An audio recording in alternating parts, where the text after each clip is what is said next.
training in Louisiana.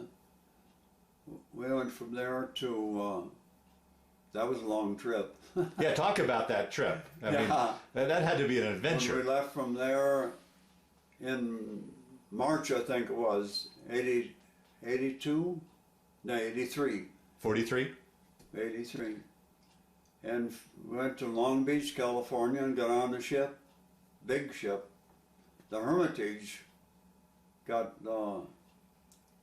5,000 or 8,000 GIs, something like that. It was all converted into a troop ship there. And we went out and we had escort. We headed south to South America. And how was it? Here's a boy from Michigan going to sea. Did you get your sea legs? How was the trip for you? Pardon? How was the trip for you? Did you get your sea legs, or was it when you got on the ocean? Did you get your sea legs, or did you get seasick? Oh no, I didn't get seasick. Okay.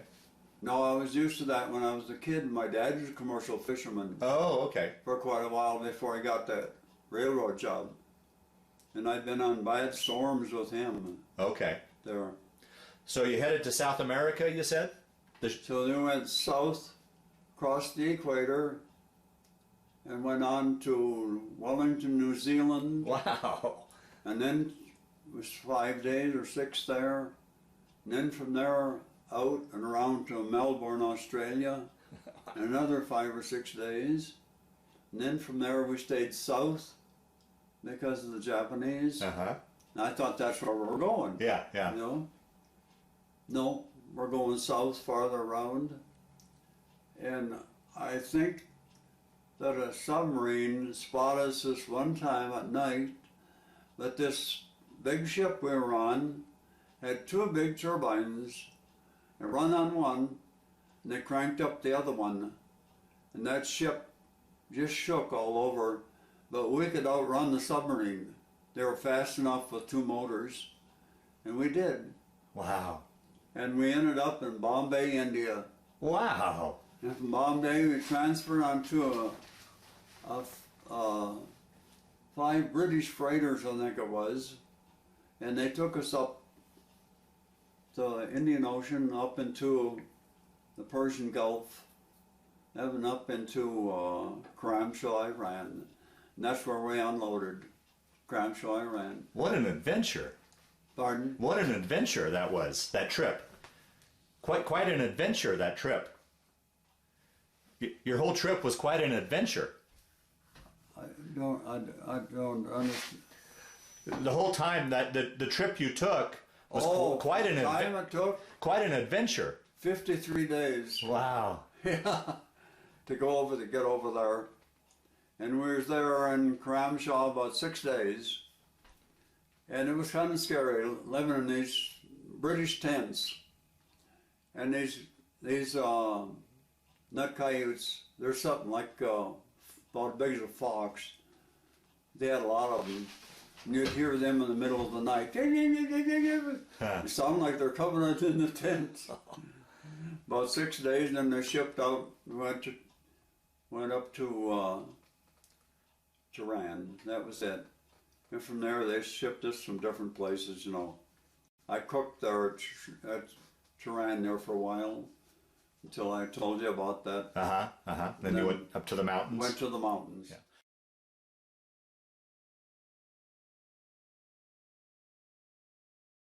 But what happened was, the pilots were better, but the plane was going to hell.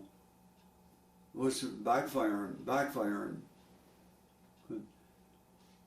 When my turn come to leave there, we ended up on that damn plane. Oh, really? Yeah. And when we went to go out to get on the plane at night, and the plane would backfire and backfire. Finally, they thought they got it going. And we got going down that runway, just about to take off, and then boom, it went.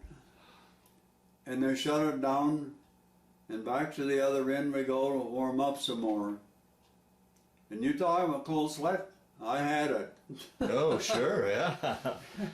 I had a cold sweat. They warm up some more, but They warmed it up.